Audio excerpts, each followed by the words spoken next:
আজকের শ্রোতা বলেন তো, তারা আলেমের ছাত্র হয়ে গেছেন, এদের জন্য জান্নাতের রাস্তা সহজ করে দিবেন যিনি, তিনি কে? মুতাআল্লিমান, আলেমের ছাত্র হয়ে যাও, এই ছাত্ররাও জান্নাতে যাবে। কারণ কি? নবীজি হাদিসে কয়, মান সালাকা তরিকাই ইয়ালতামিসু ফীহি ইলমান সাখালাল্লাহু লাহু বিহি তরিকান ইলাল জান্নাহ। যে ছাত্রটা দিন শিখার জন্য, কোরআন শেখার জন্য বয়স লাগে না বাবা, বয়স লাগে না। বুড়া বয়সে যদি কেউ দিন শেখার জন্য, কোরআন শেখার জন্য রাস্তায় বের হয়ে যায়, তার জন্য জান্নাতের রাস্তা উন্মুক্ত করে দেয় যিনি, তিনি কে? আরো জোরে বলেন না, তিনি কে? নবীজি আরেক হাদিসে বলেন, সালাসাতুন কুল্লুহুম দামিনুন আলাল্লাহ ইন আশা রুজিকা ওয়া ইন মাতা আদখালাহুল্লাহুল জান্নাহ মান দাখালা বাইতাহু ফাসাল্লামা ফাহুয়া দামিনুন আলাল্লাহ ওয়া মান খারাজা ইলাল মাসজিদি ফাহুয়া দামিনুন আলাল্লাহ ওয়া মান খারাজা ফি সাবিলিহি ফাহুয়া দামিনুন আলাল্লাহ। যে আল্লাহর রাস্তায় বের হয়ে যায়, তার জিম্মাদার আল্লাহ হয়ে যায়। অতএব তালিবুল ইলম, আপনারা যারা এখানে ইলম শিখতে আসছেন, আপনাদের জিম্মাদার হয়ে গেছেন যিনি। চিল্লায়া বলেন, তিনি কে? আরো জোরে বলতে হবে, তিনি কে?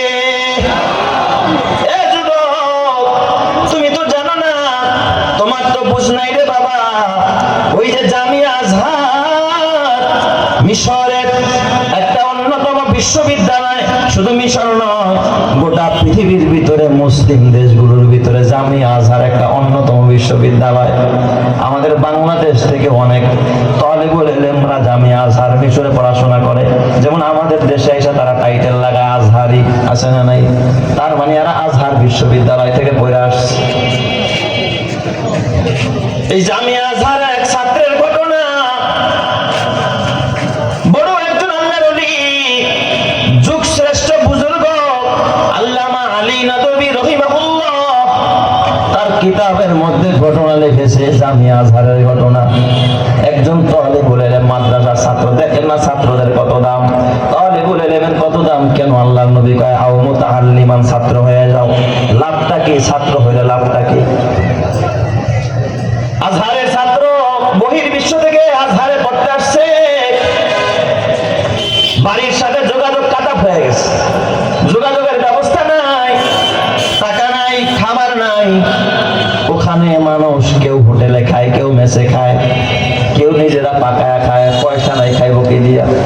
কিন্তু ছেলেটা বড় বুজুর্গ আল্লাহওয়ালা, শাইখুল আজহার, জামিয়া আজহারের শাইখুল হাদিসের সাথে কিন্তু তার একটা দারুণ সম্পর্ক আছে, গভীর একটা সম্পর্ক আছে, একটা নিবিড় সম্পর্ক আছে।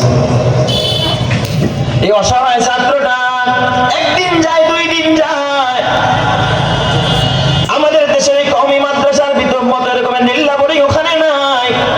এ আমার বাজার, ওই আজহারে পড়ুয়া ছাত্র, আবার ওই সময় মাদ্রাসাও ছিল বন্ধ। ছেলেটা একদিন, দুই দিন, তিন দিন গেছে, বড় ক্ষুধার্ত। আলী নদভী রহমাতুল্লাহ আলাইহি তার কিতাবে এই ঘটনা আছে।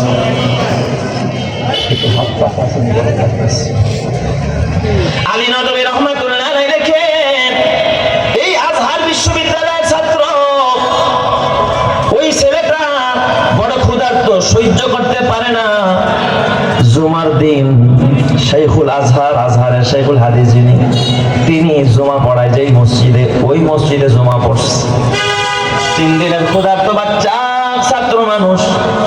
এ আমার বাবা তালিবুল ইলম, এই দুনিয়ার ভিতরে কত মানুষ কত কিছু খায়, কেউ হালাল খায়, কেউ হারাম খায়, কেউ দামি দামি খাবার খায়, আবার কেউ ডাউলের পানি আর আলু ভর্তা খায়ও জীবন কাটায়। কিন্তু তার জীবন বড় দামি, যে সাধারণ খানা খায়ও রবের কদমে সেজদা দেয়, যে আল্লাহকে আল্লাহ বলে ডাকে, তার জীবনটা বড় দামি। আর যে দামি খানা খায় মাগার সেজদা দেওয়ার সুযোগ পায় না, আল্লাহকে আল্লাহ ডাকার সুযোগ পায় না, ওর জীবনটা নাকাম হয়ে গেছে। কথা ঠিক না ঠিক জোরে কর। 3 দিন খানা পায় না, মাগার রবের সেজদা দিতে ভুল করে না। কোথায় গেছে? মসজিদে গিয়া জুমার নামাজ পড়ছে। জুমার নামাজ আদায় কইরা এই ছেলেটা কার কাছে যাবে খাবারের জন্য? বিদেশি মেহমান, বিদেশ থেকে আসছে, আজহার বিশ্ববিদ্যালয়ে পড়বে, পিএইচডি করার জন্য।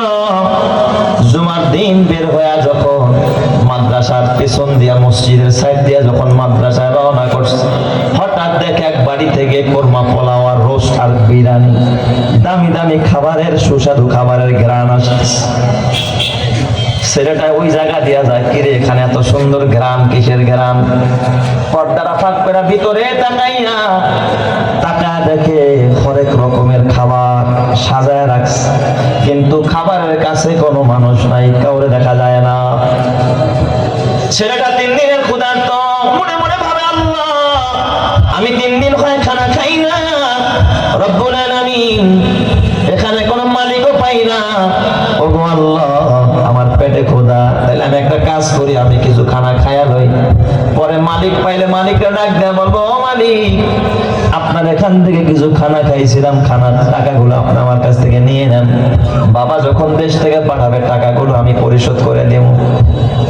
কিন্তু ছেলেটা মনে মনে ভাবে আল্লাহ এই খানাটা খাওয়ার পরে যদি আমার ইন্তেকাল হয়ে যায়, এই খানার ঋণ তো পরিশোধ করা হবে না, তাইলে তো আমি জাহান্নাম ছাড়া কোনো গতি থাকবে না। আল্লাহর ভয় ঢুকে গেছে, আল্লাহর ভয় ভিতরে এসে গেছে। খানা খায় নাই, ছেলেটা না খায়া মাদ্রাসার ভিতরে ঢুইকা, নিজের রুমের ভিতরে ঢুইকা, ছাত্রাবাসে ঢুইকা নফল নামাজ পড়া, তারপরে সেজদায় পড়া কান্না আরম্ভ করে দিস, আল্লাহর কাছে কান্না আরম্ভ করে দিস, মালিক কোথা থেকে খানা পাবো বলেন তো? যেখানে কেউ খবর রাখে না, কেউ দেখে না, ওখানেও দেখেন যিনি, তিনি কে? ইমানের আওয়াজে কোন তিনি কে? এ আমার বাবা, তোর ছেলে গুনাহ করে তার খাবার নিয়ে ব্যস্ত, তোর মেয়েটা অন্যায় করে তার পোশাক নিয়ে ব্যস্ত, তার বাসস্থান নিয়ে ব্যস্ত, তার ফ্ল্যাট নিয়ে, গাড়ি নিয়ে, বাড়ি নিয়ে তুমি ব্যস্ত হয়ে পড়লা। অথচ এমন আল্লাহ ওয়ালা যারা সেজদায় পড়ে মালিকের কদমে কাঁদে, পেটে খাবার নাই, পিঠে কাপড় নাই, এদের জন্য তোমার কোনো পেরেশানি নাই। এরা হলো জমিনের ভিতরে আল্লাহর মেহমান। আল্লাহ তাআলা হাসরের ময়দানে ডাক দেয়া বলবো, গোলাম আমি ক্ষুধার্ত ছিলাম, কই তুই তো আমার একটু খাবার দেস নাই, আমি বিবস্ত্র ছিলাম, কই তুই তো আমার একটু বস্ত্র দেস নাই, আমি অসুস্থ ছিলাম, চিকিৎসা করস নাই। বান্দা ডাক দিয়ে বলবে আল্লাহ তুমি খাও না, পোশাক পরো না, রব্বুল আলামিন আল্লাহ তাআলা বলবে এই যে জমিনে আমার মেহমান ছিল আর আমার মেহমান এই তলে বলে এদের খবর নেস নাই, মানে আমি রবের খবর নেস নাই। এদের যদি একটু খবর নিতি, আজকে কিয়ামতের ময়দানে আমি আল্লাহ আমার মেহমানদের সাথে তোদেরকেও ক্ষমা কইরা জান্নাত বানায়া দিতাম। চিৎকার মেরে কোন সুবহানাল্লাহ, বলেন তো জান্নাত দেওয়ার মালিক কে? একটা ওসিলা তালাশ করা দরকার। তাই তো আল্লাহ তাআলা কোরআনের অন্যত্র বলে, ইয়া আইয়ুহাল্লাযীনা আমানু তাকুল্লাহ ওয়াবতাগু ইলাইহিল ওয়াসিলা ওয়াজাহিদু ফি সাবিলিহি লাআল্লাকুম তুফলিহুন। হে ঈমানদাররা, আল্লাহরে ভয় করার একটা ওসিলা তালাশ করো। একটা কুকুরে পানি খাওয়ায়া যদি একজন বেশ্যা মহিলা জীবনটা গুনায় গুনায় জর্জরিত, বুখারীর হাদিস, একটা কুকুরে পানি খাওয়ায়া যদি একটা বেশ্যা মহিলা জান্নাতে যাইতে পারে রে, একটা আলেমরে খাওয়ায়া, একটা হাফেজরে খাওয়ায়া, আল্লাহওয়ালারে খাওয়ায়া, একটা কোরআনের পাখিরে খাওয়ায়া কেন জান্নাতে যাওয়া যাবে না? বলেন তো ঈমান আপনার আমার ভিতরে আছে না নাই? আল্লাহ তুমি কবুল করো, জোরে কানা আমিন।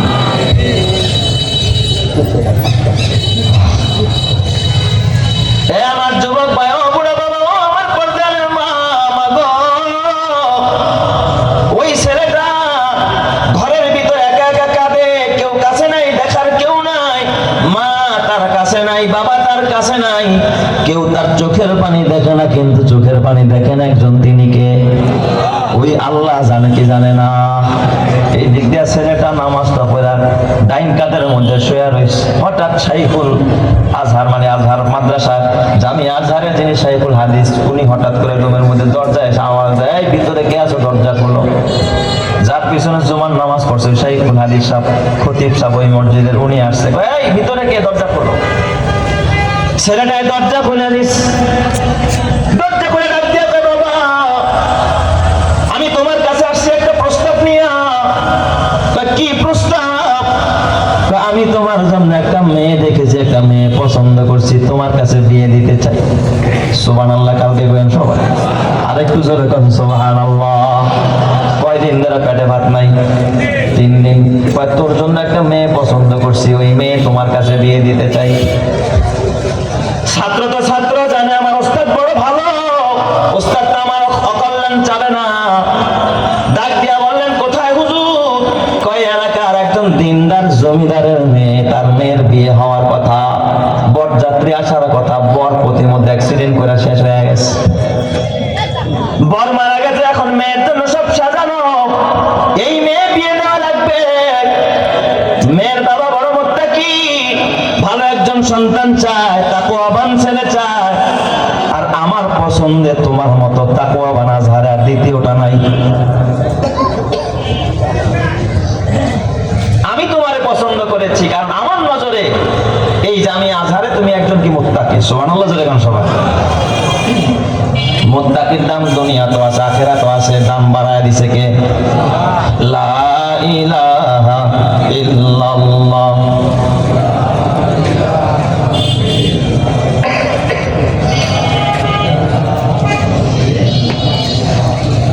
লা ইলাহা ইল্লাল্লাহ জোরে ইল্লাল্লাহ। আসমানে আল্লাহ, জমিনে আল্লাহ, হায়াতে আল্লাহ, মৌতে আল্লাহ, লা ইলাহা ইল্লাল্লাহ জোরে লা ইলাহা।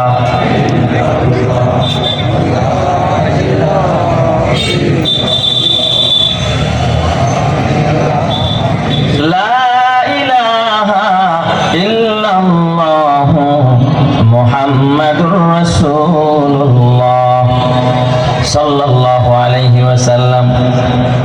ছেলেটা ডাক দিয়ে বলে, ওস্তাদ, ও আমার প্রিয় শাইখ, যেমন ওস্তাদ তেমন তার ছাত্র। তাই তো নবী কয়, কুন আলিমান আও মুতাআল্লিমান, আলেম ও জান্নাতি, তালিবুল ইলম ও জান্নাতি। সুবহানাল্লাহ জোরে কোন সবাই। এরা দোনো তবকা জান্নাতে যাবে।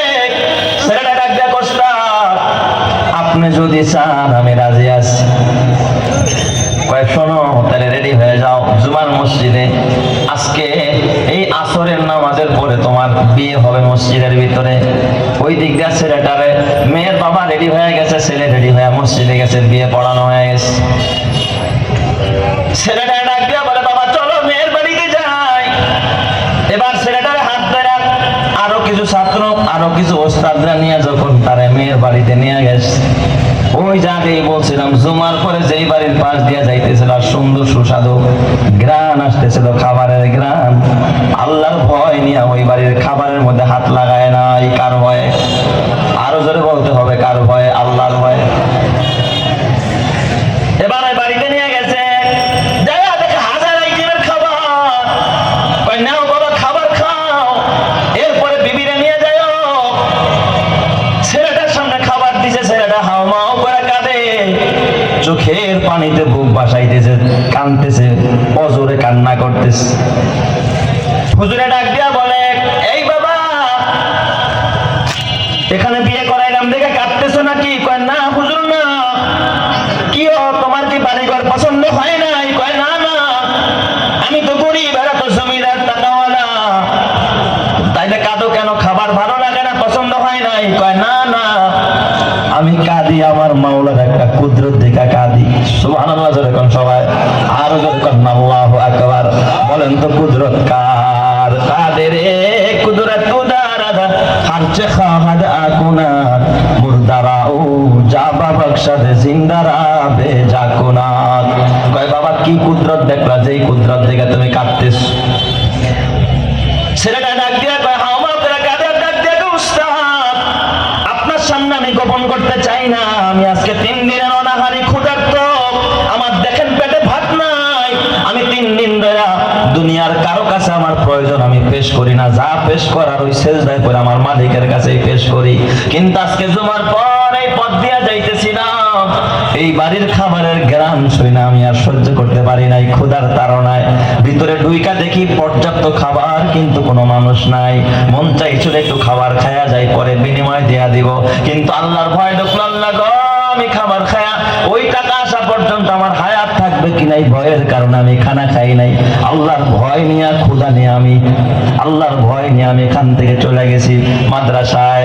আজকে ওই বাড়ির খানা আল্লাহ তাআলা আমার এমনে খাওয়ায় না, ওই বাড়ির খানা আল্লাহ তাআলা আমার জামাই বানায় দিছে। শুধু এক বেলা খাওয়াবে না, মরণ পর্যন্ত আল্লাহ তাআলা এই বাড়ির খানা আমারে খাওয়াবে।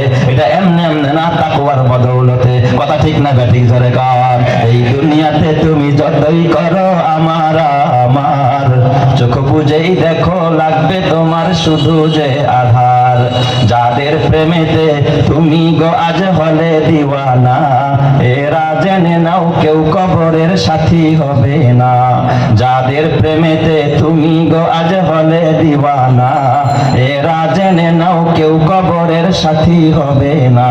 কেউ বুঝা তোমার নিবে না সেই হাসর ময়দানে, কেউ বুঝা তোমার নিবে না সেই হাসর ময়দানে। কি আমল তুমি করলে নিয়ে যাবে সেইখানে। ফুল ফোটে যেমন ঝরে তেমন খোদার বাগানে, আয়ু কতক্ষণ কার এখানে কে বলো জানে। তাই থাকতে সময় নাও বুঝে ভাই জীবনের মানে, সব আছে লেখা দেখে না ওই আয়াতে কোরআনে, সব আছে লেখা দেখে না ওই আয়াতে কোরআনে। এই মহল কোঠা গাড়ি বাড়ি সব পরে রবে, এই মহল কোঠা সোনা দানা সব পরে রবে। এই সব কবরে নিয়ে গেছে কে বলো কবে। এই মহল কোঠা সোনা দানা সব পরে রবে, এই সব কবরে নিয়ে গেছে কে বলো কবে। 2 গজ জমি কয়েক গজের ওই সাদা কাফন, শুধু এইটুকুতেই হবে তোমার জেনে নাও দাফন। যা পুঁজি তোমার এখনো তার বুঝলে না মানে, যা পুঁজি তোমার এখনো তার বুঝলে না মানে। কি আমল তুমি করলে নিয়ে যাবে সেইখানে। ফুল ফোটে যেমন ঝরে তেমন খোদার বাগানে, আয়ু কতক্ষণ কার এখানে কে বলো জানে। আল্লাহ তুমি কবুল করো, জোরে কানা আমিন। এই জন্য আমার নবী কয় আও মুতাল্লিমান তালিবুল ইলম হয়ে যাও। দেখলি তালিবুল ইলমের কি দাম। নবী এর পরে ডাক দিয়ে কয় 3 নাম্বার আও মুহিব্বান, আলেমের মহব্বতকারী হয়ে যাও। আলেম হও নয়তো আলেমের ছাত্র হও, নয়তো আলেমকে মহব্বত করো, আলেমের মহব্বতকারী হয়ে যাও। আলেমরে মহব্বত করলে জান্নাত দিবেন যিনি, তিনি কে? কিয়ামতের ময়দানে যখন আলেমরা জান্নাতে যাবে, যখন তোমাকে আল্লাহ তাআলা জাহান্নামের বেড়ি পড়ায়া দিবে, তুমি দেখবা ওই যে হুজুরে বসে রয়েছে, ডাক দেয়া বলবা আল্লাহ হুজুরের কাছে একটু যাইতে দাও। কাছে যাওয়ার পর বলবা ও হুজুর ইমাম সাহেব, সাকাইতু কামান, একদিন আপনার 1 গ্লাস পানি পান করাইছিলাম, আপনার একদিন খানা খাওয়াইছিলাম, একা একা জান্নাতে যান আমার রাইখা। কয় হ্যাঁ ঠিক বলছেন। ওই ইমাম সাহেব আলেম সাহেব আল্লাহর কাছে সুপারিশ করবে, কারণ কিয়ামতের ময়দানে 3 শ্রেণীর মানুষ আল্লাহর কাছে সুপারিশ করবে। 1 নম্বরে নবী বলে আল আম্বিয়া সুম্মাল উলামা সুম্মাশ শুহাদা, সুপারিশ করা আরম্ভ করবে। আল্লাহ বলবে ইনতালিকু মাগফুরান লাকুম, যা আমি আল্লাহ তার সুপারিশ কবুল করলাম, ক্ষমা করলাম, তোরেও জান্নাত দিয়া দিলাম। জোরে কোন সুবহানাল্লাহ। এরপর আমার নবী বলেন আও মুত্তাবিআন, অথবা আলেমের অনুসারী হও। আলেম কি বলে মানো, আলেমের ইত্তেবা করতে থাকো। এ আমার বাজান লাভ কি হবে তুমি তো জানো না। কিশোরগঞ্জ জেলা আমাদের এই বাংলাদেশের একটা কিশোরগঞ্জ জেলা। এই কিশোরগঞ্জ জেলার এক মাহফিল আমি গিয়েছিলাম। ওই মাহফিল হেদায়েতুন নাহুক জামাত পর্যন্ত মাদ্রাসা হেফজখানা ছাত্রদেরকে পাগড়ি দেওয়া হয়। ওই পাগড়িতে আমিও ছিলাম এবং কিশোরগঞ্জের এ বাবা বড় মাদ্রাসার এক মুহাদ্দিস সাহেব হুজুর ওই মাহফিলে ছিলেন, উনি সভাপতি, উনিও পাগড়ি দিতেছিলেন, আমিও পাগড়ি পেঁচাইতেছিলাম। ছাত্রদেরকে পাগড়ি দেওয়া হয়, গার্জিয়ানদেরকে রুমাল দেওয়া হয়। পাগড়ি দেওয়ার টাইমে যখন পাগড়ি দেওয়া হয়, একটা ছেলে ছিল অন্ধ ছেলে, অন্ধ, হাফেজে কোরআন হাফেজ হয়ে গেছে। সুবহানাল্লাহ, যখন সবাই অন্ধ মানুষ হাফেজে কোরআন হয়ে গেছে। এই অন্ধ ছেলেটা হাফেজে কোরআন পাগড়ি নিবে, পাগড়ি রাত্রির সময় আসলে ছেলেটা বারবার দেখি অন্ধ মানুষ ওর হুজুরের বলতেছে, হুজুর পাগড়িটা আমার মাথায় না দিয়ে আমার বাবার মাথায় দেন, আমার বাবারে দেন। বারবার ওর জবান দিয়ে একটাই কথা, হুজুর পাগড়িটা আমার মাথায় পেঁচানোর দরকার নেই, আমার বাবার মাথায় পেঁচায় দেন। সুবহানাল্লাহ, জোরে করে সবার। উস্তাদরা তো জানে ওর বাবার হালাত, আমিও জানি না, ওই মুহাদ্দিস সাহেবও জানে না কেন ছেলেটা বারবার বাবারে পাগড়ি দিতে বলে। আমরা জানি মাদ্রাসায় পাগড়ি দেওয়া হয় হাফেজে কোরআনকে, হাফেজে কোরআনের বাবার মাথায় তো আর কি দেওয়া হয় না, পাগড়ি দেওয়া হয় না, রুমাল দেয়, কেউ টুপি দেয়। বারবার যখন এই কথা বলতেস, মুহাদ্দিস সাহেব জিজ্ঞেস করলেন, যিনি মাহফিলের সভাপতি, যে ব্যাপারটা কি ওর বাবার প্রতি ছেলেটার এত আকর্ষণ কেন? হাফেজ সাহেব ডাক দিয়ে কয়, হুজুর ওর বাবা একজন গরিব মানুষ, ভিক্ষুক, মানুষের কাছে ভিক্ষা করে চলে, অসুস্থ মানুষ, প্রতিবন্ধী মানুষ, ঠিক মতো চলতে পারে না, বলতেও পারে না, জবানের জড়তা, হাতেও বল পায় না, শক্তি পায় না, পায়েও শক্তি পায় না, উঠতে পারে না, ছোটবেলায় টাইফয়েড হয়ে নাকি ওর বাবার এই অবস্থা হয়ে গেছে। ওর বাবা ভিক্ষা করে ওরে মাদ্রাসায় পড়াইতো। ওর বাবা সবাই জানে মহল্লার একজন ভিক্ষুক, কিন্তু অন্যান্য ভিক্ষুকরা ভিক্ষা করতে গিয়ে নামাজ পড়ে না, হালাল হারাম মানে না, কিন্তু ওর বাবা 3টা বাচ্চা 13টা বাচ্চারে মাদ্রাসায় দিছে। আমাদের এখানে 2 ছেলে পরে, পাশে এক মহিলা মাদ্রাসায় একটা মেয়ে দিয়ে দিছে, ভিক্ষা করে করে বাচ্চাগুলোরে মাদ্রাসায় পড়ায়। আজকে ভিক্ষুকের বাবা, বাবা ভিক্ষুক, তার সন্তান আজকে হাফেজে কোরআন পাগড়ি নেয়। ছেলে অন্ধ, ছেলে ডাক দিয়া কয়, ওস্তাদ আমার মাথায় না, পাগড়িটা আমার বাবার মাথায় পড়ায় দেন। আমি দেখলাম মুহাদ্দিস সাহেবের চোখ দিয়া পানি এসে গেছে, বুড়া মানুষ মাদ্রাসার ওস্তাদের দিকে তাকায় না, হয়তো বা পাগড়ি বেশি ছিল না। মুহাদ্দিস সাহেবের মাথা পাগড়ি পরা আমার তো ফেরে নেই, এটা খেলে নাই। মুহাদ্দিস সাহেব দেখছি তার মাথার পাগড়িটা খুলে ফেলছে। মুহাদ্দিস সাহেব কাঁদতেছে, মাথার পাগড়ি খুইলা। ওই অন্ধ হাফেজের বাবা, ভিক্ষুক মানুষ, যার 3 সন্তান মাদ্রাসায় পড়ে হাফেজ হয়ে যায়, ডাক দিয়া ওই বাবারে মুহাদ্দিস সাহেব তার নিজের মাথার পাগড়ি যেটা নিজে ব্যবহার করে, ওই পাগড়িটা ভিক্ষুকের মাথায় পড়ায় দিচ্ছে। এই হালাত দেখে মজমা পুরা এই দিকে পুরা আকর্ষিত হয়ে গেছে। কি করলো?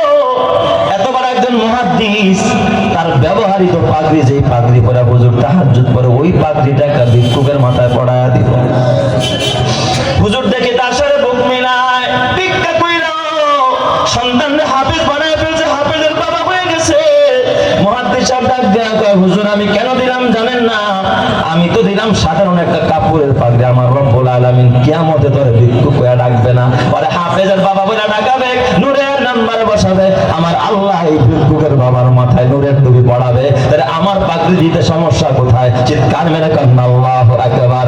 আলেমেরই মাতা পিতা বড় ভাগ্যবান, রোজ হাসরে মাথায় হবে তাজ পরিধান, হাসরেরই কঠিন মাঠে হবে হাহাকার, সেই মুহূর্তে দেখবে সবাই কিনা চমৎকার।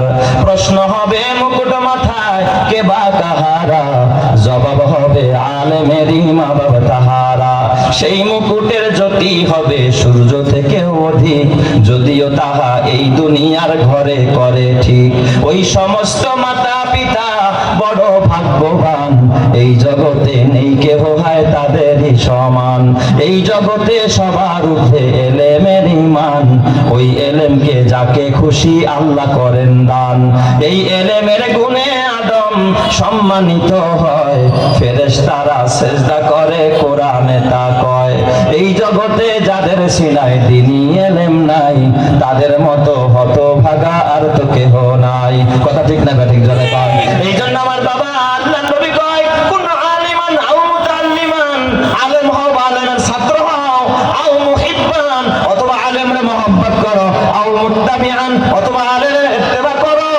লা তাকুনিল খামিসা, 5ম প্রকারের হয়ো না, ফাতাহলিক জাহান্নামে যাইবা, ধ্বংস হয়ে যাইবা। তাহলে 4 প্রকার যাবে জান্নাতে, 5ম প্রকার যাবে জাহান্নামে। আমরা 5ম প্রকার হব না, আলেম হতে পারি নাই, ছাত্র হতে পারি নাই, মহব্বত করব, এদের অনুসরণ করব, এদেরকে সাহায্য সহযোগিতা করবো, এদের পাশে দাঁড়াবো, রাজি আছি তো ইনশাআল্লাহ? আল্লাহ তুমি কবুল করো, জোরে কানা আমিন। এই জন্য আমার বাবা, গাড়ি নিয়ে কবরে যাওয়া যাবে না। ও আমার পর্দার মা, মাগো, হাফেজের মা হইতে পারলা না, আলেমের মা হইতে পারলা না, ও মা, একজন এতিমের খরচ দিয়া তারপরে খোদার জান্নাতে চলে যাও মা। ও মা, কবরে যাও, আল্লাহ কবরে জান্নাতের বিছানা বিছায়া দেওয়া যাবে। এই যে রায়ের মহল মাদ্রাসা, বহু পুরাতন মাদ্রাসা, এই মাদ্রাসায় এই মাহফিলে আমি প্রায় 8-9 বছর লাগাতার কোনো বছর গ্যাপ নেই। আল্লাহ অদম গুনাহগার আনে। আমি তো দেখেছি এখানে ছাত্ররা অনেক জায়গায় মহতামিম হয়ে গেছে, অনেক মাদ্রাসায় এরা বুখারী পড়ায়, অনেক যোগ্য যোগ্য আল্লাহর ওলি পয়দা হয়েছে এই মাদ্রাসা থেকে। আপনাদের রক্ত ঝরা ঘাম ঝরা পয়সা এই মাদ্রাসা এই পর্যন্ত দাঁড়াইছে। এই যে একটা বিল্ডিং আমি বহু বছরের পুরাতন দেখলাম, এই বছর সিঁড়ি দিয়ে উঠলাম, সুন্দর টাইলস করছে, রং করছে, অনেক কাজ হয়েছে ভিতরে। ছাত্রদের পড়াশোনার অনেক উন্নয়ন হয়েছে, আমি শুনে বড় খুশি হইলাম। ওস্তাদদের ভিতরে আমি দেখলাম অনেক পরিবর্তন আসছে। আল্লাহ তাআলা এদারাকে কবুল করছে, মাকবুল এদারা। বড় বড় বুজুর্গানের দিন এখানে পড়ায়, বড় বড় দেশের আলেম ওলামা আল্লাহওয়ালারা এই প্রতিষ্ঠানের সাথে সম্পর্ক রাখে। এ আমার বাবা, এই মাদ্রাসার 4 তলা দেখলাম একটা ভবনের কাজ হয়েছে, ওয়াল হয়েছে কিন্তু আস্তর হয় নাই, দরজা করছে কিন্তু দরজার পাট লাগাইতে পারে নাই, জানালার গ্যাপ রাখছে, জানালা বানাইতে পারে নাই। এ আমার বাবা, 10টা দরজা লাগে, 15টা জানালা লাগে, এরপরে আস্তর করতে প্রায় 1.5-2 লক্ষ টাকা লাগে। 5 লক্ষ টাকার মতো ঋণ আছে এই ভবনটা করতে গিয়া। আমি তোমাদের হাতে পায়ে ধরে বলি রে বাবা, যদি কোনো মানুষ পারো একটা রুম কমপ্লিট করার জন্য, একটা রুম যেন কমপ্লিট হয়, হাফেজরা যেন পড়তে পারে, 24 ঘন্টা যেন কোরআন তেলাওয়াত করতে পারে, ওখানে যেন সেজদা দিতে পারে, আল্লাহর কাছে যেন দোয়া করতে পারে। যদি কোনো আল্লাহর বান্দা পারো যে হুজুর একটা রুম কমপ্লিট করার জন্য আমি 50,000 টাকা দান করব, তার জন্য আমি দিল খুলে দোয়া করব, আল্লাহ 50 কোটি টাকার মালিক বানাবে।